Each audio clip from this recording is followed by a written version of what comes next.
A-level exam එකේ වුණාට පස්සේ ඔයාට මෙන්න මේ ප්‍රශ්න ටික හිතුණාද? රිසල්ට් එනකල් මොකද කරන්නේ? ගවර්න්මන්ට් යුනිවර්සිටි එකට යන්න පුළුවන් වෙයිද බැරි වෙයිද? අපෝ එක්සෑම් කරන්න පුළුවන් වෙයිද? එහෙමත් නැත්නම් වෙන ඔප්ෂන් එකක් ඔයාට තියෙනවද? ඇත්තටම මේ ස්ටේජ් එකේ ඉන්න එක ටිකක් කන්ෆියුසින්. හැබැයි ඔයාගේ ෆියුචර් එකම ඩිසයිඩ් වෙන ටයිම් ලයින් එක තමයි මේක.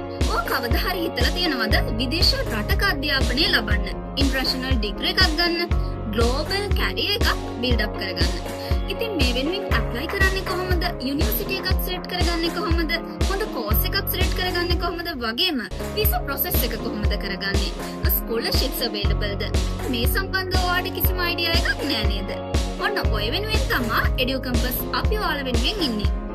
ඉතින් දැන් ඔයාට EduCampus YouTube channel එකත් එක්ක සම්බන්ධ වෙලා තමන්ටම ගැළපෙන ස්ටඩි පාත් එකක් වෙනුවෙන් සියලුම රටවල් සඳහා free guidance එකක් ලබා ගන්න අවස්ථාවක් තියෙනවා.